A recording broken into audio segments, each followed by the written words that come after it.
আসসালামু আলাইকুম সুপ্রিয় শিক্ষার্থীবৃন্দ, আশা করি তোমরা সবাই অনেক অনেক ভালো আছো।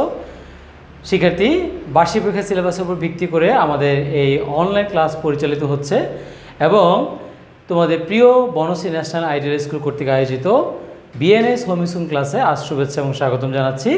আমি জয়ন্ত চন্দ্রদেব। শিক্ষার্থী, তোমাদের বিগত কয়েকটি ক্লাস ধরে আলোচনা হচ্ছে তোমাদের দশম অধ্যায় আর্থিক বিবরণীর উপর। আমরা জানি যে আর্থিক বিবরণীতে আমাদের কি করতে হয়, আমাদের প্রতিষ্ঠানের লাভ বা ক্ষতি অথবা প্রতিষ্ঠানের সম্পদ, দায় এবং প্রতিষ্ঠানের উপর মালিকের কী পরিমাণ অধিকার অর্থাৎ মালিকানা সত্ত্ব নির্ণয় করা হয়। তো সেই ক্ষেত্রে এই আর্থিক বিবরণীতে তিনটি অংশ, একটি হচ্ছে বিষয়দায় বিবরণী, একটি হচ্ছে মালিকানা সত্ত্ব বিবরণী এবং অন্যটি হচ্ছে আর্থিক অবস্থার বিবরণী। বিষয়দায় বিবরণীতে আমাদের কি করতে হয়, প্রতিষ্ঠানের নিট মুনাফা নির্ণয় করতে হয়। সেই ক্ষেত্রে এই নিট মুনাফা নির্ণয়ের মধ্যে তিনটি ধাপ রয়েছে। একটি হচ্ছে মোট মুনাফা নির্ণয়, তারপর পরিচালন মুনাফা নির্ণয় এবং সর্বশেষে হচ্ছে আমাদের নিট মুনাফা নির্ণয়। তো আমাদের আজকের এই ৬০তম ক্লাসে আমাদের আলোচনা হচ্ছে বিষয়দায় বিবরণীর থেকে কিভাবে মোট মুনাফা বের করতে হয়। তো শিক্ষার্থী, নর্মালি আমরা স্বাভাবিকভাবে জানি যে মুনাফা বা লাভ বা ক্ষতি নির্ণয়ের ক্ষেত্রে আমাদের প্রতিষ্ঠানের যত রকম আয় থাকে সেই আয় থেকে ব্যয়গুলো বাদ দিলে আমাদের বের হয় মুনাফা। তো আমরা তোমাদের সাথে আলোচনা করবো আজকে আমাদের মোট মুনাফা। সেক্ষেত্রে আমরা একটা ডামি এঁকে নিয়ে এসেছি। আমরা ডামিটা আগে ভালো করে স্টাডি করব, তারপর তোমাদের জন্য থাকবে একটা ছোট্ট এক্সাম্পল এবং সেই এক্সাম্পল থেকে আবার সলিউশন। আর নিশ্চয়ই তোমরা এই ভিডিও দেখাকালীন সময়ে খাতা নিয়ে বসে যাও, আমাদের সাথে সাথে তোমরা এই অঙ্কটি করে ফেলবে এবং এটাই তোমাদের আজকে এসডব্লিউ হিসেবে থাকবে। তো সেক্ষেত্রে এই ব্যাপারে তোমাদের যদি কোনো প্রকার জানার বা কোনো প্রকার আগ্রহ থাকে বা কোনো প্রকার সমস্যার সৃষ্টি হয়, সেই ক্ষেত্রে তোমরা আমাদের অবশ্যই মোবাইল নাম্বার কিংবা আমাদের ফেসবুক বা মেসেঞ্জার আইডিতে তোমরা যোগাযোগ করতে পারো। তো সেক্ষেত্রে দশম অধ্যায় আর্থিক বিবরণী মোট মুনাফা নির্ণয়। প্রথমে আমাদের যেটা করতে হবে সেটা হচ্ছে যে প্রতিষ্ঠানে যে প্রশ্নে আমাদের যে প্রতিষ্ঠানের নাম থাকবে সেই প্রতিষ্ঠানের নামটা আমরা লিখব, বিষয়দায় বিবরণী এবং আমরা যেহেতু মোট মুনাফা বিষয়দায় বিবরণী ৩ মুনাফার একটি মুনাফা, তাই আমরা এখানে ব্র্যাকেটে আংশিক দিয়েছি। এবং সাধারণত আমাদের এই আর্থিক অবস্থার বিবরণী এই অঙ্কগুলো করা হয় বছর শেষে, তাই কোনো না কোনো সালের কোনো না কোনো তারিখে সমাপ্ত বছরের জন্য আমরা ঘর বানাচ্ছি। বিবরণ টাকা টাকা টাকা, এখানে আমরা কয়টি টাকা ঘর দিয়েছি? 3টি টাকার ঘর। তো প্রথমেই তোমরা দেখতে পাচ্ছ যে মোবাইলের মনিটরে বিক্রয় হচ্ছে আমাদের একটা আয়। এই বিক্রয়ের সাথে যদি আমাদের কোনো কাজ না থাকে অর্থাৎ কোনো যোগ বিয়োগের কোনো বিষয় না থাকে, তাহলে আমরা বিক্রয়ের এন্ট্রিটা সাধারণত তৃতীয় টাকার ঘরে লিখব। কিন্তু যদি এর সাথে কোনো যোগ বিয়োগের কাজ থাকে তাহলে আমরা সেটা দ্বিতীয় ঘরে লিখব। কেন? কারণ দ্বিতীয় ঘরে সকল কাজ সমাধান করে নিট বিক্রয়, এটা আমরা তৃতীয় টাকা ঘরে লিখব। তো সেক্ষেত্রে কী কাজ থাকতে পারে? সেক্ষেত্রে কাজ থাকতে পারে বিক্রয় ফেরত বা আন্তঃফেরত থাকলে আমরা বিক্রয় থেকে বাদ দিতে হবে, অথবা অলিখিত বিক্রয় থাকলে আমাদেরকে যোগ করতে হবে। এই বিষয়টি সমাধান করে আমরা ফলাফলটি তৃতীয় করে লিখব, যার নাম দেব নিট বিক্রয়। এবার নিট বিক্রয় থেকে বাদ দিব বিক্রিত পণ্যের ব্যয়, অর্থাৎ আমরা যে প্রোডাক্টটা সেল করেছি সেই প্রোডাক্টের পেছনে আমাদের টোটাল কস্টিংটা কত। এই ক্ষেত্রে আমাদের প্রথমেই দরকার প্রারম্ভিক মজুদ পণ্য, এইটা আমরা দ্বিতীয় টাকা ঘরে লিখব। যদি কোনো কাজ থাকে প্রথম টাকা ঘরে লিখব, তবে এই ক্ষেত্রে সাধারণত খুবই কম কাজ থাকে, তাই দ্বিতীয় টাকা ঘরেই সাধারণত আমরা লিখে থাকি। ক্রয়, এটিও আমরা দ্বিতীয় টাকা ঘরে লিখব, কিন্তু যদি কোনো কাজ থাকে তাহলে আমরা কোথায় লিখব? প্রথম টাকা ঘরে লিখব। কী কাজ থাকতে পারে শিক্ষার্থী? ক্রয় ফেরত বা বই ফেরত, যা আমরা বাদ দিতে হতে পারে। মালিক যদি প্রতিষ্ঠান থেকে পণ্য উত্তোলন করে বা আমরা যদি আমাদের প্রতিষ্ঠানের বিজ্ঞাপনের জন্য ভোক্তাদের কাছে বিনামূল্যে পণ্য বিতরণ করি, তাহলে এগুলো বিয়োগ যাবে। পণ্য যদি আমাদের দোকান থেকে চুরি হয় বা আগুন লেগে বা কোনো কারণে যদি আমাদের পণ্য বিনষ্ট হয়, আমরা সেগুলো বাদ দিব। অন্যদিকে যদি আমাদের অলিখিত ক্রয় থাকে, মানে আমরা ক্রয় করেছি কিন্তু লেখা হয়নি, এরকম কোনো কথা থাকলে সেটা আমরা যোগ করব। তাহলে ক্রয়ের সাথে এই যোগ বিয়োগ সম্পন্ন করে আমরা দ্বিতীয় টাকার ঘরে টাকার পরিমাণ লিখব, যেটার নাম হবে নিট ক্রয়। এরপর এই ক্রয় সংক্রান্ত খরচ, যেমন আমাদের পরিবহন, বা আন্তঃপরিবহন বা ক্রয় পরিবহন, এই ধরনের কোনো এন্ট্রি, মজুরি বা মজুরির বেতন, শুল্ক, আমদানি শুল্ক বা বন্দর চার্জ বা খালাস খরচ বা কুলি মজুরি, এই জাতীয় কোনো বিষয়গুলো থাকলে আমরা সবগুলো এন্ট্রি দ্বিতীয় ঘরে লিখব। তবে এই ক্ষেত্রে অবশ্যই আমাদের, আবারও বলি, যদি কোনো যোগ বিয়োগের কাজ থাকে, যেমন কোনো বকেয়া থাকলে আমরা সাধারণত খরচের সাথে যোগ করব, কোনো অগ্রিম থাকলে আমরা সেটা বিয়োগ করব, এই ধরনের কোনো বিষয় থাকলে আমরা প্রথম করে সমাধান করে দ্বিতীয় টাকাগুলো লিখব। তো সেক্ষেত্রে খেয়াল করো যে প্রারম্ভিক মজুদ পণ্য, নিট, ক্রয় এবং ক্রয় সংক্রান্ত খরচ, এই সবগুলো বিষয় যোগ করে সেই ফল থেকে আমরা বাদ দিব আমাদের বছর শেষে যে প্রোডাক্টগুলো রয়ে গিয়েছে, যেগুলো বিক্রয় হয় নাই, অবিকৃত পণ্য, সেই পরিমাণটা বাদ দিলে যেটা বের হবে, এটাই হচ্ছে আমাদের বিক্রিত পণ্যের ব্যয়। এটাই হচ্ছে আমাদের বিক্রিত পণ্যের ব্যয়। তাহলে বিক্রিত পণ্যের ব্যয় যেহেতু আমাদের ব্যয়, তাহলে আমরা কি করব, এবার আমাদের নিট বিক্রয় থেকে বিক্রিত পণ্যের ব্যয় বাদ দিলে যে মুনাফাটা দাঁড়াবে, সেই মুনাফাটা হচ্ছে মোট মুনাফা। তো আশা করি তোমরা এই ছকটি দেখে চমৎকারভাবে বুঝেছ। এখন এর বিষয়ের উপর ছোট্ট একটা এক্সাম্পল থাকবে। তো আমরা চলো এক্সাম্পলটা নিয়ে আলোচনা করি, যেটা তোমাদের SW হিসেবে থাকবে। তোমরা দয়া করে এই অঙ্কটি আমাদের সাথে সাথে করে ফেলো। শিক্ষার্থী, আমি একটা উদাহরণ নিয়ে এসেছি। ধরো জয়ন্ত ট্রেডার্সের রেওয়া মিল এবং অন্যান্য তথ্য দেওয়া আছে, এবং রেওয়া মিলের তোমাদের দেওয়া আছে পণ্য ক্রয় এবং বিক্রয় বলে ডেবিট দিকে 2 লক্ষ টাকা, ক্রেডিট দিকে 5 লক্ষ টাকা।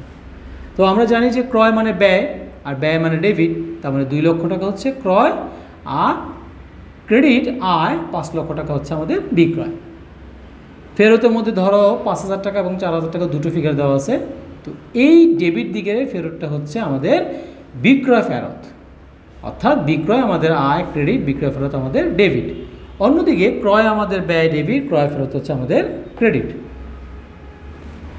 মজুদ পণ্য 1/1/2019 অর্থাৎ প্রারম্ভিক মজুদ পণ্য বলে দেওয়া থাকলো 20,000 টাকা, মজুরি দেওয়া থাকলো 60,000 টাকা ব্যয়, শুল্ক আমাদের 10,000 টাকা ব্যয়, পরিবহন আমাদের 20,000 টাকা ব্যয়, বন্দর চার্জ বলে 5,000 টাকা আমাদের ব্যয়। এই যেহেতু বেশ কিছু বিষয় রেওয়া মিলে দেওয়া থাকলো। ধরো সমন্বয়ে তোমাদের 2-3টা সমন্বয় রয়েছে। সমন্বয়ের মধ্যে রয়েছে, মনে করো 1 নম্বরে রয়েছে সমাপনী মজুদ পণ্য 30,000 টাকা, 2 নম্বরে রয়েছে মজুরি বকেয়া আছে 5,000 টাকা। তো আমরা জানি যে কোনো খরচ বকেয়া থাকলে সেটা কি হবে, ওই সংশ্লিষ্ট খরচের সাথে যোগ হবে। 3 নম্বরে রয়েছে মালিক কর্তৃক পণ্য উত্তোলন, মালিক পণ্য উত্তোলন করেছে 2,000 টাকা। এই বিষয় নিয়ে আমরা কি করব, মোট মুনাফা নির্ণয় করব। তো সেক্ষেত্রে শিক্ষার্থীরা এই সূত্রগুলো অবশ্যই তোমরা মনে রাখবে। মোট মুনাফা মানে হচ্ছে নিট বিক্রয় বিয়োগ বিক্রিত পণ্যের ব্যয়, আর বিক্রিত পণ্যের ব্যয়ের সূত্র হচ্ছে প্রারম্ভিক মজুদ যোগ নিট ক্রয় যোগ ক্রয় সংক্রান্ত খরচ। এই টোটাল সামেশন থেকে আমরা বিয়োগ করব হচ্ছে সমাপনী মজুদ পণ্য। তো চলো শিক্ষার্থী, আমরা এখন আমাদের এই প্রশ্ন থেকে আমরা বিশদের বিবরণী আংশিক যে বিষয়টি অর্থাৎ মোট মুনাফা সেটি সমাধান করে ফেলি। তো শিক্ষার্থী দেখো, তোমরা দেখতে পাচ্ছ স্ক্রিনে যে এটা ছক, যেখানে দেওয়া আছে প্রতিষ্ঠানের নাম জয়ন্ত ট্রেডার্স। বিশদের বিবরণী আমরা ব্র্যাকেটে আংশিক বলেছি, কারণ শুধু মোট মুনাফা করব। এবং 2019 সালে 31 ডিসেম্বর তারিখে সমাপ্ত বছরের জন্য এরপর আমাদের গড় দেওয়া আছে বিবরণ টাকা টাকা টাকা বলে 3টি টাকার গড়। তো আমাদের প্রথমে আমরা শুরু করব কি দিয়ে, আয় দিয়ে। আয় মানে হচ্ছে আমাদের বিক্রয়। তাহলে বিক্রয় আমাদের রেওয়া মিলের ক্রেডিটে থাকে, সেখান থেকে আমরা আনছি 5 লক্ষ টাকা, সেকেন্ড টাকা করে বসাচ্ছি। তার কারণ হচ্ছে বিক্রয়ের সাথে কি আছে, ফেরতের কাজ আছে। তাহলে আমরা কি বাদ দেব, বাদ ফেরত। এই ফেরতের নাম আমরা কি বলতে পারি, এই ফেরতের নাম আমরা বলতে পারি আন্তঃফেরত। আন্তঃফেরত মানে বিক্রয় ফেরত। এবং ডেবিট দিকে ফিগারটি হচ্ছে আমাদের আন্তঃফেরত। তাহলে 5,000 টাকা আমরা বাদ দিচ্ছি। বাদ দিলে আমাদের নিট বিক্রয় দাঁড়াচ্ছে 4,95,000 টাকা। এটা হচ্ছে আমাদের নিট বিক্রয়। এবার আমরা কি বাদ দেব, বাদ বিক্রিত পণ্যের ব্যয়। বিক্রিত পণ্যের ব্যয়ে আমরা একটা শিরোনাম বানাবো। সেই শিরোনামের আন্ডারে আমরা কি লিখব, প্রথমে প্রারম্ভিক মজুদ পণ্য, অথবা আমরা মজুদ পণ্য বলে ওই 1/1/2019 যেটা শব্দটা, এটাও আমরা আনতে পারতাম। তো সাধারণত এর সাথে কোনো কাজ থাকে না, তাই আমরা এই দ্বিতীয় টাকার ঘরে টাকাটা বসাচ্ছি। এরপরে এন্ট্রি হচ্ছে আমাদের ক্রয়। ক্রয় হচ্ছে আমাদের কাছে দেওয়া আছে ডেবিট দিকে 2 লক্ষ টাকা, এবং এই ক্রয়ের সাথে আমাদের কি আছে, কিছু কাজ রয়েছে। কি কাজ? বাদ ফেরত। যে ফেরতকে আমরা কি বলবো? বহি ফেরত। আমরা জানি ক্রেডিট দিকে ফিগারটি হচ্ছে আমাদের বহি ফেরত, অর্থাৎ 4000 টাকা আমরা বাদ দিচ্ছি। সমন্বয়ে আমাদের একটি এন্ট্রি রয়েছে যে বাদ মালিক কর্তৃক পণ্য উত্তোলন, অর্থাৎ মালিক প্রতিষ্ঠান থেকে পণ্য উত্তোলন করেছে। পণ্য উত্তোলন করলে আমরা কি করব? ক্রয় থেকে বাদ দিব। সেক্ষেত্রে পণ্য উত্তোলন হচ্ছে আমাদের কত? 2000 টাকা। বাদ দিলে তাহলে 2 লক্ষ টাকা থেকে আমরা যদি 4000 এবং 2000 মানে 6000 টাকা বাদ দিই, তাহলে আমাদের নিট ক্রয় পরিমাণ দাঁড়াবে 1,94,000 টাকা। এটা হচ্ছে আমাদের নিট ক্রয়। এবার আমরা কি করব? ক্রয় সংক্রান্ত খরচ বলে সবগুলো আনবো। যেমন রয়েছে আমাদের মজুরি, মজুরি বা কুলি মজুরি বা মজুরির বেতন। এটি আমরা সেকেন্ড টাকা করে লেখার কথা ছিল, কিন্তু যেহেতু এটার সাথে আমাদের সমন্বয়ে বকেয়া মজুরি বলে একটা এন্ট্রি সমন্বয় রয়েছে, আর বকেয়া থাকলে আমাদের যোগ হয়, সেই হিসেবে আমরা কি করব? বকেয়া মজুরি 5000 টাকা আমরা যোগ করলাম। যোগ করলে কত টাকা দাঁড়ালো শিক্ষার্থীরা? 65,000 টাকা। এরপর রয়েছে আমাদের শুল্ক। শুল্ক বা আমদানি শুল্ক। এই শুল্ক হচ্ছে আমাদের 10,000 টাকা। এটা কোনো কাজ নেই বলে আমরা দ্বিতীয় টাকা করে বসাচ্ছি। পরিবহন, পরিবহন বলো, ক্রয় পরিবহন বলো বা আন্তঃপরিবহন বলো, এটাও আমাদের কোনো কাজ নেই বলে আমরা দ্বিতীয় টাকা করে বসাচ্ছি। এরপর রয়েছে আমাদের বন্দর চার্জ বা খালাস খরচ বা ডক চার্জ বলে আমাদের টাকা দেওয়া আছে 5000 টাকা।